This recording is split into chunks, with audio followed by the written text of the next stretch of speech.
redes sociales, de los medios de comunicación, un libro que se va justo a presentar al ratito y que me hicieron el honor de invitarme para presentarlo, que es La disputa por la democracia en las redes y los medios, desinformación, narrativas e intereses en el México actual. Aquí está el libro, ya se los había presentado hace unos días, pues ahí está, mira, qué bueno que la producción me lo puso para no estar haciendo aquí, sosteniéndolo.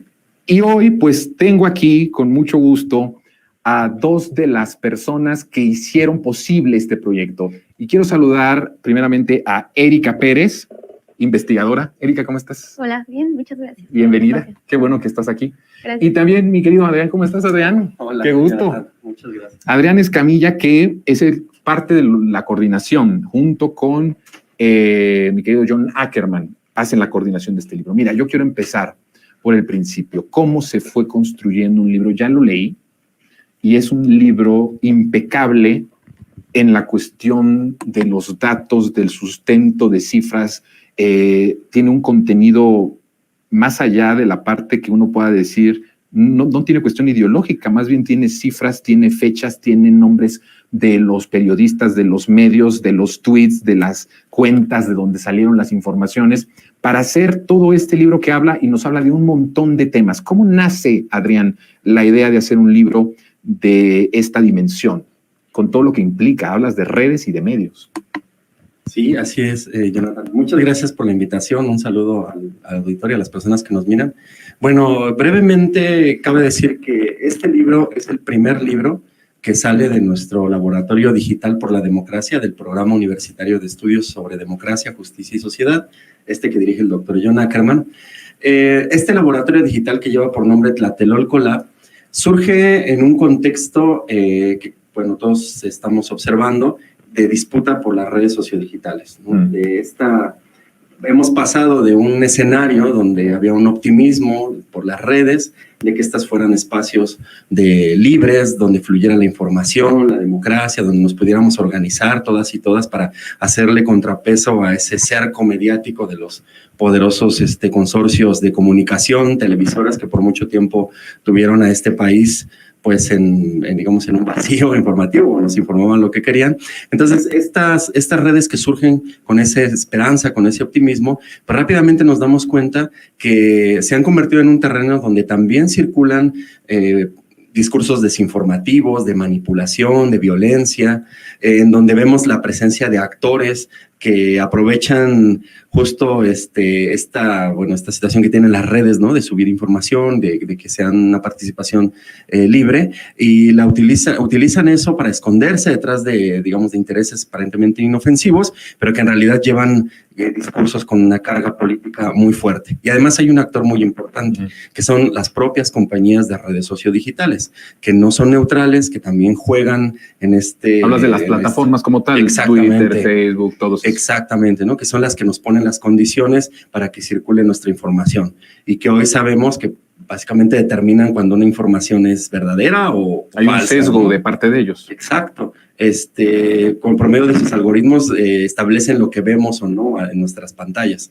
Entonces, en medio de este escenario de disputa, donde confluyen varios actores, donde lo que está en juego es esa participación democrática, surge este laboratorio digital del PUEDS y tenemos como uno de nuestros principales propósitos contribuir a la ciudadanía, a la sociedad, a nuestra máxima casa de estudios, a generar investigaciones, análisis, documentos, informes que ayuden a entender este complejo proceso tratar de incidir para recuperar ese ideal democrático de las redes sociales. Erika, ¿tú cuántos capítulos escribes de este libro? Participo en 3, dos como autora única y otro con Juliana Tilano. ¿Cuál es el que te apasionó más cuando lo estuviste escribiendo, cuando lo estuviste investigando? ¿Cuál es el que dices, este capítulo está fuerte? Los 3 me parecieron muy interesantes. Quizá el primero lo construimos, en realidad el trabajo que hacemos en el lab es muy colaborativo. Pues es un laboratorio, somos ¿no? Nosotros o sea, cada quien como que es responsable de un capítulo, pero se nutre del trabajo de diferentes personas. Por ejemplo, hay capítulos que tienen información de análisis de redes, pero no necesariamente yo hice ese análisis, sino el equipo de físicos, de materiales. Bueno, pero entonces, como haciendo esa salvedad de que si bien yo soy la autora, hay un trabajo colectivo detrás. Por ejemplo, en el primero lo que mostramos son distintos mecanismos de desinformación que se utilizaron en las elecciones de 2012 y 2018. Sí. Y cómo hubo diferentes actores. A veces pensamos que solo son los partidos políticos los que están disputando la narrativa, pero lo que encontramos fue que había también universidades, había intelectuales, había, pude entrevistar a personas que trabajan como lo que se conoce bots, ¿no? Personas que trabajaban en granjas de bots para apoyar a ciertos partidos. Entonces es como un capítulo en donde podemos dar cuenta de cómo esta disputa digital no solamente es digital, sino que incorpora muchísimos otros elementos, ¿no? Que van desde dinero, sí, personas, intereses, y lo que intentamos es mostrarlo, ¿no? Tratar de mostrarlo con las evidencias que pudimos construir, ¿no? En momentos coyunturales bien importantes de nuestra memoria más inmediata, ¿no? Porque empiezan con la elección, también van a la parte de la CENTE y todo este golpeteo tan fuerte, van como tomando muchas cosas de referencia inmediata que la gente todavía tiene en la memoria. A ver, Adrián, yo quiero preguntarte, a las redes sociales de repente, como tú dices, nacen de una necesidad de un contrapeso, pero a la par, no sé, estos espacios se fueron llenando por los mismos poderes mediáticos, es decir, los que tenían una plataforma de televisión, una concesión del Estado, se fueron a las redes sociales porque vieron que ahí había un negocio y ahí había un gran público y entonces fueron llenando todos los espacios. En este momento político, social por el que pasa nuestro país, ¿cómo va esa correlación de fuerzas? ¿Se han apoderado de estos espacios que en un inicio pensábamos que era como la salvación ante la desinformación y ante la manipulación de los corporativos mediáticos? Bueno, muy buena tu pregunta. A ver, yo lo respondería de esta manera, y es precisamente uno de los hallazgos del conjunto de los capítulos de este libro. Y es que a medida que se fue desgastando esta narrativa y esta visión democrática neoliberal, y que la sociedad fue tomando las calles, la sociedad fue ocupando los espacios de protesta, de movilización, las redes fueron vistas por las élites, por los beneficiados de este sistema, las redes fueron vistas como un espacio desde donde podían tratar de disputar y recuperar el terreno perdido de las narrativas y los sentidos comunes sobre la democracia. Y a través de ellas se han intentado reposicionar sus discursos sobre una visión democrática elitista, conservadora, que se limita únicamente a respetar las instituciones, votar y ser votado. La ciudadanía en México, que tiene una cultura política de honda tradición revolucionaria, tiene una visión de la democracia mucho más profunda, una democracia que es participativa, una democracia que es directa, que es solidaria, y eso se ve reflejado, por ejemplo, en el capítulo sobre la consulta popular de juicio a expresidentes, sí, donde se confrontan estas dos visiones.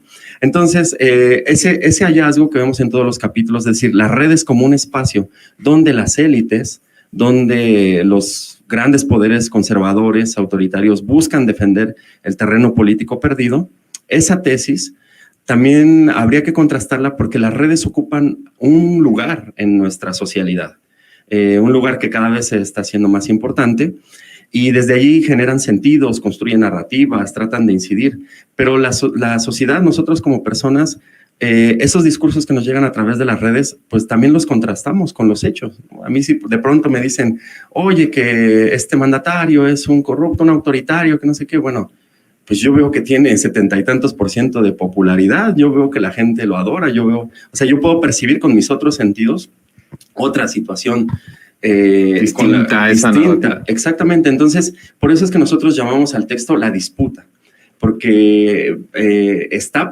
presente estos intentos que tú señalas, o sea, están ahí marcando el paso muy fuerte, cada vez construyen mecanismos de desinformación y de manipulación más sofisticados, se nota también que hay mucho dinero detrás de todo esto, o sea, para orquestar estas campañas mediáticas de las cuales también hemos dado cuenta en otros momentos de nuestros análisis como Tlatelolco Lab, y tienen, digamos, son un factor fuerte en esta lucha por las redes, pero por el otro lado está una ciudadanía que tiene, digamos, de su lado, pues el contraste con la realidad y que además hay medios alternativos como este en el que estamos hoy, que también contribuye a generar otro tipo de información para que la ciudadanía contraste. Entonces, por eso le dejamos así, como una disputa en la que quién va ganando, sí, no sabemos todavía. Más bien, es una disputa que está en estos momentos. Exactamente. Que está en tiempo real.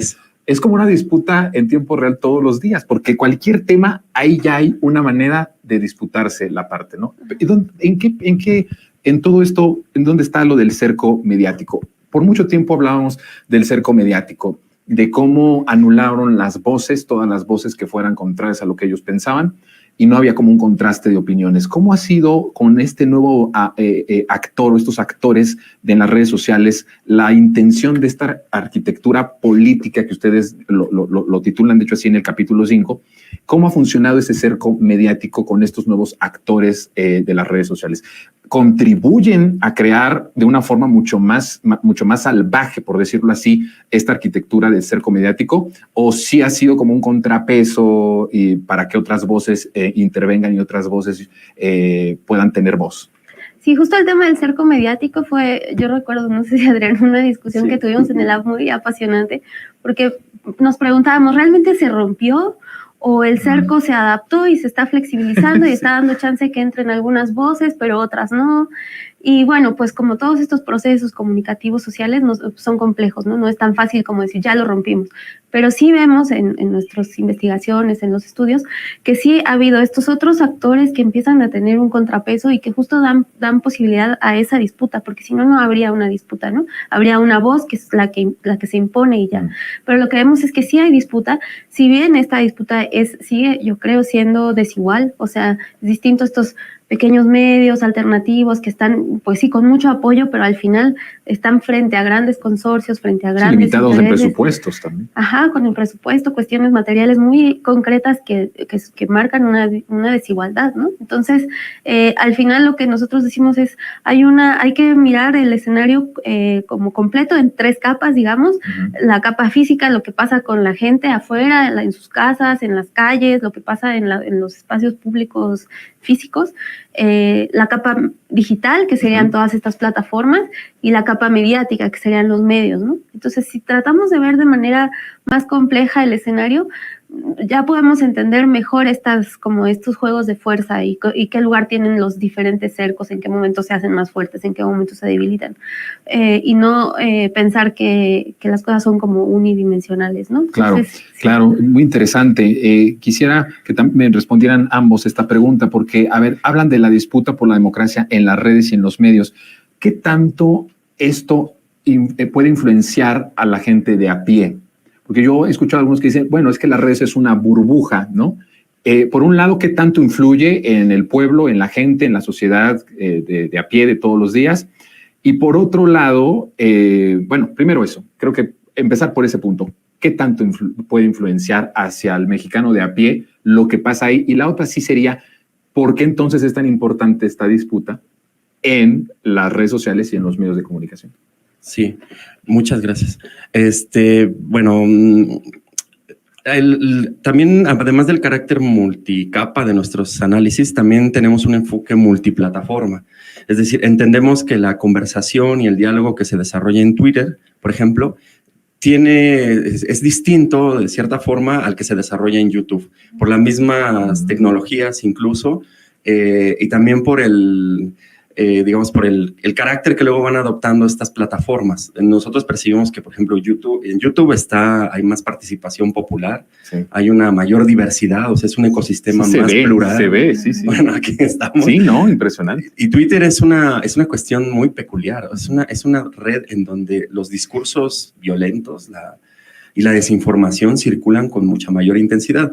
WhatsApp es una red muy interesante a la que le tenemos ya muchas ganas de entrar. Recordemos, por ejemplo, el papel que jugó en las elecciones de Brasil con la llegada de Bolsonaro. Fue clave el fenómeno de WhatsApp. Y así, entonces, cada plataforma tiene sus matices. Entonces, respondiendo a la pregunta, yo creo que es difícil como medir el impacto que puedan tener las redes en las decisiones. Sin duda intentan generar consensos o manipularlos, intentan construir sentidos, intentan construir narraciones e interpretaciones de cómo entender los momentos clave de la política. Lo intentan, y al intentarlo, por el sesgo que tienen las mismas plataformas, por la participación de actores y su disputa por porque prevalezcan sus propios proyectos y visiones de nación. Al intentar todo eso se enrarece, es un concepto que nosotros manejamos en el A, se enrarece el diálogo público. Y eso de entrada es nocivo, porque las redes deberían ser nuestras, deberían servir para la organización, para la movilización. Entonces, por eso es la importancia de señalar estas cuestiones. Ahora, pero de ahí a que esto se convierta efectivamente en que las redes sean una especie como de ordenamiento para que esto trascienda en la capa física y pueda tener una repercusión real en los procesos, es más complejo. Ahí sí tendríamos que hacer algunos estudios de caso. Por ejemplo, el libro plantea el estudio de caso de Frena y se observa el papel que tienen las redes en sus procesos organizativos, más no en sus procesos deliberativos. Claro. En ellos hay una estructura muy jerárquica en donde básicamente hay órdenes que se acatan en ese movimiento, es algo que muestra el capítulo. Pero hay, por ejemplo, movimientos sociales que son orgánicos. Está en el capítulo de Erika, por ejemplo, está el caso de Amlomanía, un movimiento social que se organiza a raíz, digamos, de lo que percibe la ciudadanía de una manera muy espontánea, como una serie de mentiras y difamaciones, y para contrarrestarlo a ello, se organizan en las redes y dicen, bueno, no sé si recuerden, sí, claro. Pues si gana el presidente, yo pongo esto, ¿no? Si gana fulano, y se genera todo un movimiento nacional.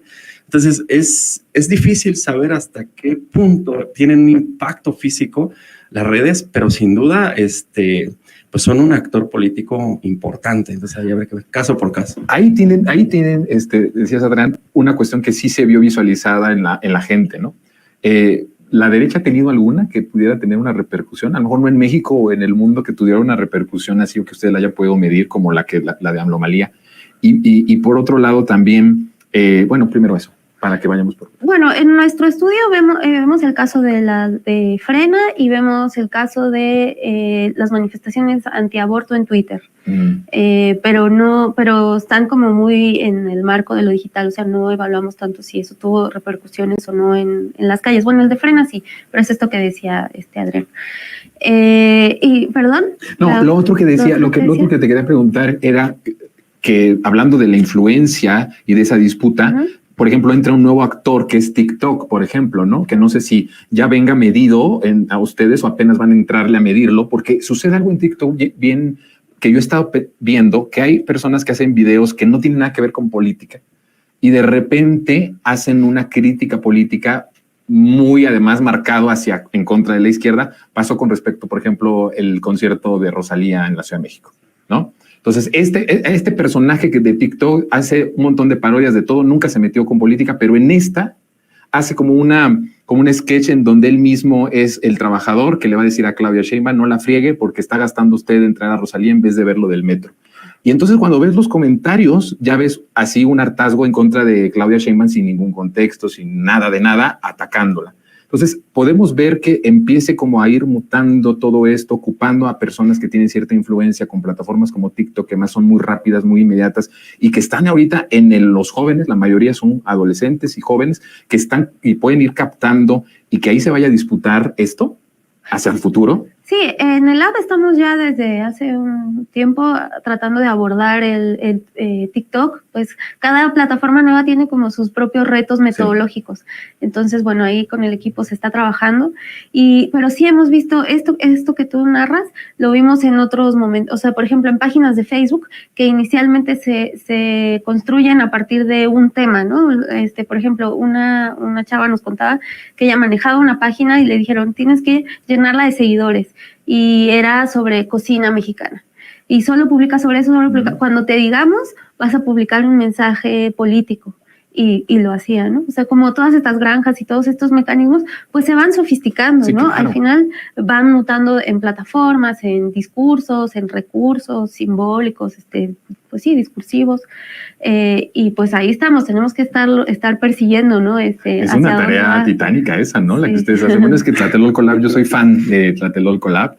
De hecho, en Tele tenemos una mesa que se llama la Mesa de Tlatelolco Lab e invitamos a Julián muy seguido para platicarnos sobre sus nuevos estudios. Estuvo aquí también con nosotros hablando de lo del Edomex y toda la campaña de la muerte contra el presidente López Obrador después de que tuvo COVID.